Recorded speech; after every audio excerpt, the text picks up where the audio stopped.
ओम शांति। 29 नवंबर 2022। अभी पढ़ेंगे प्यारे प्यारे मीठे मीठे शिव बाबा की मुरली। बच्चे, तुम्हें मनुष्य से देवता बनना है, इसलिए दैवी फजीलत माने मैनर्स धारण करो। आसुरी अवगुणों को छोड़ते जाओ, पावन बनो।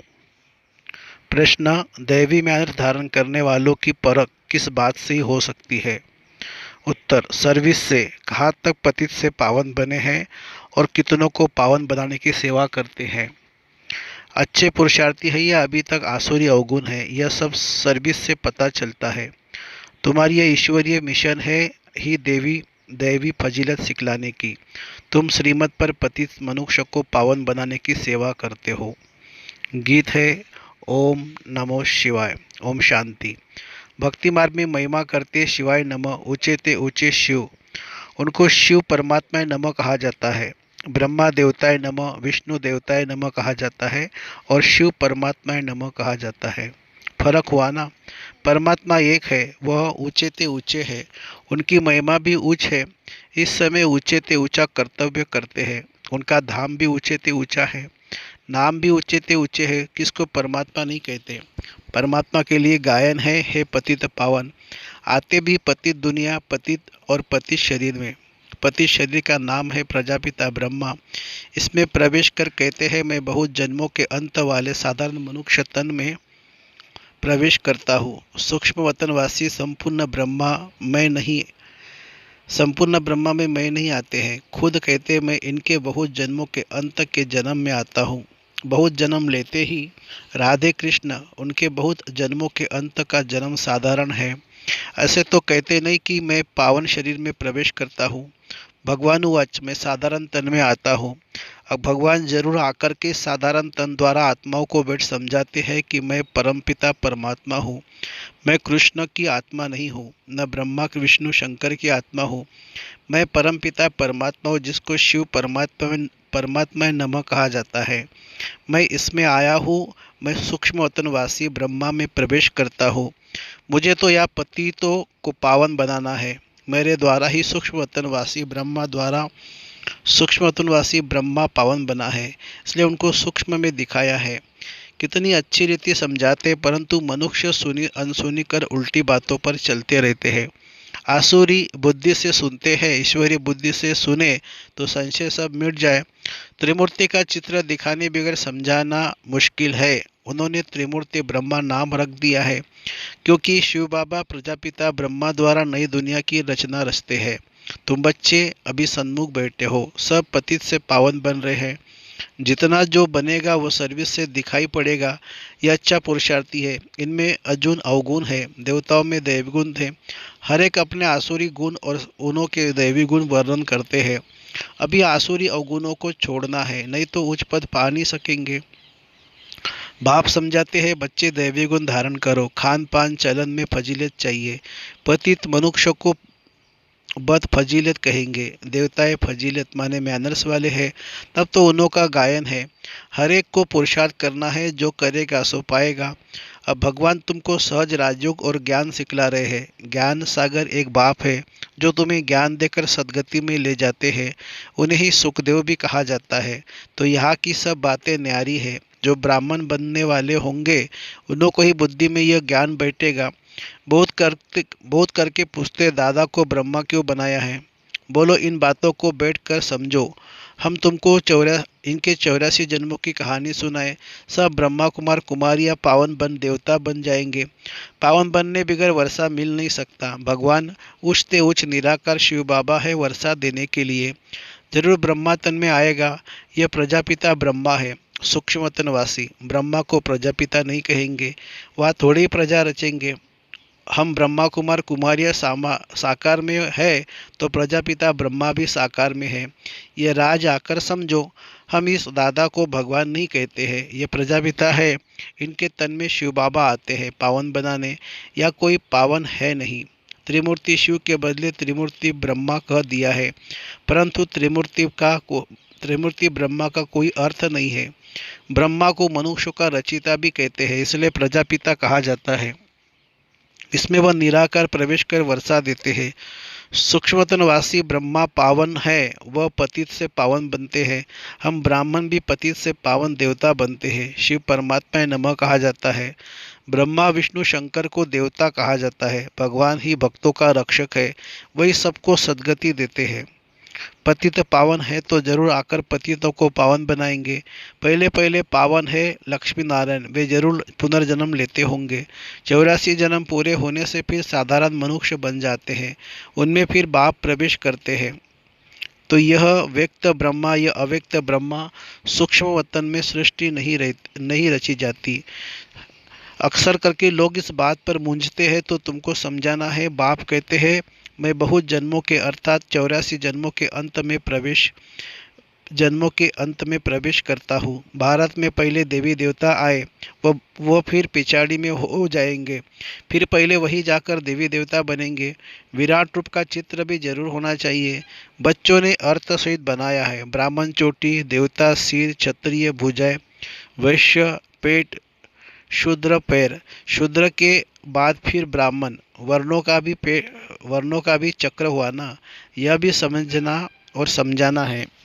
बाबा ने बहुत बार समझाया है कि अखबार में पढ़ता है फलाना स्वर्गवासी हुआ, तो उनको चिट्ठी लिखनी चाहिए कि स्वर्गवासी हुआ तो जरूर नरक में था ना, और अब है ही नरक तो जरूर पुनर्जन्म नरक में लेंगे। अगर स्वर्ग में गया फिर तुम उनको बुलाकर नरक का भोजन क्यों खिलाते हो, तुम रोते क्यों हो? परंतु इतनी बुद्धि नहीं है जो समझे कि स्वर्ग की स्थापना तो बाप ही आकर करते हैं, राजयोग सिखलाते हैं। तुम ब्राह्मण संगम पर बाप से वर्षा ले रहे हो, बाकी सब है कलयुग में। संगम पर आत्मा परमात्मा मिल रहे हैं, इनको कुंभ का मेला कहा जाता है। तुम ज्ञान गंगा ज्ञान सागर से निकली हो। भक्ति में समझते ज्ञान गंगा से स्नान करने से पावन बन जाएंगे। पावन बनना तो तुम्हारी मिशन का कर्तव्य है, यह ईश्वरीय मिशन। तुम ही पतित मनुष्य को पावन देवता बनाते हो। श्रीमत पर श्री कृष्ण पतित पावन नहीं है, वह पूरे 84 जन्म लेते हैं। पहले है लक्ष्मी नारायण, फिर अंत में ब्रह्मा सरस्वती, आदि देव आदि देवी बनते हैं। अभी ये बातें किसने समझाई है? शिव परमात्मा नमः गाते भी है। हे परमपिता परमात्मा, आपकी गतिमत सबसे न्यारी है। वह श्रीमत देते हैं कि गति के लिए, गति और सदगति दुर्गति वालों की सदगति करने वाला, उनकी श्रीमत सब मनुष्यों से न्यारी है। भक्ति मार्ग है घोर रात्रि, आधा कल्प है ज्ञान दिन। शिव बाबा कहते हैं मैं इन अंधियारी रात में आता हूँ रात को दिन बनाने। एक ही ज्ञान सागर शिव बाबा के पास है। कृषि मुनि आदि सब कहते आए हैं कि परमात्मा बेअंत है।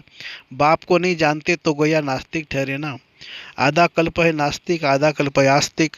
तुम अब बाप की रचना के आदि मध्य अंतों को जानते हो और कोई नहीं जानते, इसलिए कहा जाता है निधन के। अनेक धर्म अनेक मतें हो गई है। अब बाप कहते इस पुरानी दुनिया का संन्यास करना है, याद करना है शांति धाम और सुख धाम को। जितना याद करेंगे उतना उच्च पद पाएंगे। गृहस्थ व्यवहार में भल रहो, सिर्फ पवित्र बनो। धंधे बिगड़ ग्रस्त कैसे चलेगा? सिर्फ पवित्र बनना है और बाप को याद करना है। बाप कहते हैं मैं सोनार भी हूँ, तुम्हारी आत्मा और शरीर दोनों ही पतित है, इसलिए तुम्हारी आत्मा जब पावन बने तब फिर शरीर भी पावन मिले। सच्चे सोने का जेवर भी ऐसा बनेगा। अब तो आत्मा और शरीर दोनों ही आयरन एजेड है, फिर पावन बनाने की युक्ति बाप बताते हैं। इसलिए कहते हैं तुम्हारी गतमत सब श्रीमत सबसे न्यारी है। अभी तुम जानते हो यह सदगति का रास्ता कोई बतला नहीं सकते हैं। गायन होता तो जरूर कुछ करके गए हैं। अभी कलयुग है, फिर सतयुग होना है। संगम पर तुम बैठे हो, तुम ब्रह्मावंशी ब्राह्मण हो। कमल फूल सम पवित्र रहते हो। तुम्हारी माया के साथ युद्ध है, माया से ही कई फेल हो जाते हैं। काम का गुस्सा जोर से लगता है। बाबा कहते खबरदार रहो, अगर गिरा तो फिर किसी को कह नहीं सकेंगे कि काम महाशत्रु है। बाप कहते फिर भी पुरुषार्थ करो। एक बार हराया, दूसरी बार हराया, फिर अगर तीसरी बार हराया तो खत्म, पद भ्रष्ट हो जाएगा। प्रतिज्ञा किए तो उस पर पूरा रहना है। प्रतिज्ञा कर फिर पतित नहीं बनना चाहिए। परंतु सब तो प्रतिज्ञा पर कायम नहीं रहते हैं, गिरते भी रहते हैं कोई, फिर बाप को छोड़ भी देते हैं। बहुत भागने वाले भी हैं। अंत में तुमको पूरा साक्षात्कार होगा कि कौन क्या बनेंगे। पुरुषार्थ पूरा करना चाहिए। जो दुख देते हैं वह दुखी होकर मरते हैं। बाप तो सबको सुख देने वाला है। तुम्हारा भी काम है सबको सुख देना। कर्मना में भी किसी को दुख दिया तो दुखी होकर मरेंगे। पद भी भ्रष्ट हो जाएगा। बेहद के बाप के साथ पूरा फरमानदार वफादार होकर रहना है। अच्छा, मीठे मीठे सिखिलदे बच्चों प्रति माता पिता बाप दादा का याद प्यार और गुड मॉर्निंग। रूहानी बाप की रूहानी बच्चों को नमस्ते। हम रूहानी बच्चों की रूहानी माता पिता बाप दादा को याद प्यार, गुड मॉर्निंग और नमस्ते बाबा नमस्ते। धारणा के लिए मुख्य सार। बाप के साथ वफादार फरमानदार बाप के साथ वफादार फरमानदार होकर रहना है। कभी किसी को दुख नहीं देना है। दूसरे पॉइंट, बाप से पूरा वर्षा लेने के लिए पवित्र बनने का पुरुषार्थ करना है। काम की चोट कभी नहीं खानी है। इससे बहुत सावधान रहना है। वरदान, मालिकपन की स्मृति से शक्तियों को ऑर्डर प्रमाण चलाने वाले स्वराज्य अधिकारी भव। बाप द्वारा जो भी शक्तियाँ मिली है उन सर्व शक्तियों को कार्य में लगाओ। समय पर शक्तियों को यूज करो। सिर्फ मालिकपन की स्मृति से में रहकर फिर ऑर्डर करो तो शक्तियाँ आपका ऑर्डर मानेगी। अगर कमज़ोर होकर ऑर्डर करेंगे तो नहीं मानेगी। बाप दादा सभी बच्चों को मालिक बनाते हैं, कमज़ोर नहीं। सब बच्चे राजा बच्चे, क्योंकि स्वराज्य आपका बर्थ राइट है। ये बर्थ राइट कोई भी छीन नहीं सकता। स्लोगन है, त्रिकालदर्शी स्थिति में स्थित रहकर हर कर्म करो तो सफलता मिलती रहेगी। फिर मातेश्वरी जी के अनमोल महावाक्य। अब यह जो हम कहते हैं कि प्रभु हम बच्चों को उस पार ले चलो, उस पार का मतलब क्या है? लोग समझते उस पार का मतलब है जन्म मरण के चक्र में न आना, अर्थात मुक्त हो जाना। अब यह तो हुआ मनुष्यों का कहना, परंतु वो कहता है बच्चों सचमुच जहाँ सुख शांति है, दुख अशांति से दूर है, उसको कोई दुनिया नहीं कहते हैं। जब मनुष्य सुख चाहते हैं तो वो इस जीवन में होना चाहिए। अब वो तो सतयुगी वैकुंठ देवताओं की दुनिया थी जहाँ सर्वदा सुखी जीवन थी। उसी देवताओं को अमर कहते थे।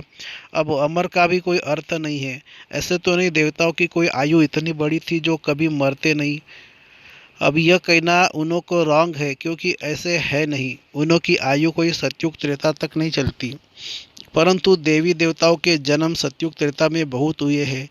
21 जन्म तो उन्होंने अच्छा राज्य चलाया है, और फिर 63 जन्म द्वापर से कलयुग के अंत तक टोटल उन्हों के जन्म चढ़ती कला वाले 21 हुए और उतरती कला वाले 63 हुए। टोटल मनुष्य 84 जन्म लेते हैं। बाकी ये जो मनुष्य समझते हैं कि मनुष्य 84 लाख योनियाँ भोगते हैं, ये कहना भूल है। अगर मनुष्य अपनी योनि में सुख दुख दोनों पार्ट भोग सकते हैं तो फिर जानवर योनि में भोगने की जरूरत ही क्यों? अब मनुष्य को यह नॉलेज ही नहीं कि मनुष्य तो 84 जन्म लेते हैं, बाकी सृष्टि पर जानवर पशु पंछी आदि टोटल 84 लाख योनियाँ हो सकती है। उन अनेक किस्म की जैसे पैदाइश है, उनमें भी मनुष्य योनि में ही अपना पाप पुण्य भोग रहे हैं, और जानवर अपनी योनिया में भोग रहे हैं। न मनुष्य जानवर की योनि लेता है और न जानवर मनुष्य योनि में आता है।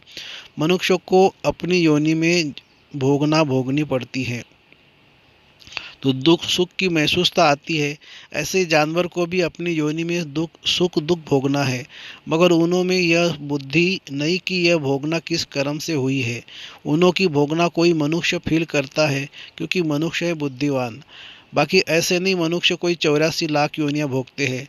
जड़ झाड़ भी योनि लेते हैं। ये तो सहज और विवेक की बात है कि जड़ झाड़ ने क्या कर्म अकर्म किया है, जो उन्हों को हिसाब किताब बनेगा। जैसे देखो गुरु नानक साहब ने ऐसे महावाक्य उच्चारण किए हैं, अंतकाल में जो पुत्र सिमरे ऐसी चिंता में जो मरे सुअर की योनि में वल वल उतरे।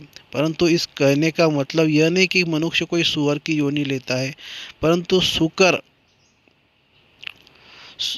की योनि में लेता है। परंतु शुकर का मतलब यह है कि मनुष्य का कार्य भी ऐसा होता है जैसे जानवरों का कार्य होता है। बाकी ऐसे नहीं कि मनुष्य कोई जानवर बनते हैं।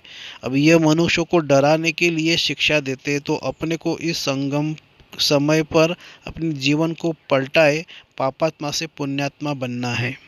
अच्छा, ओम शांति शांति शांति। शुक्रिया बाबा, शुक्रिया। Thank you Baba, thank you.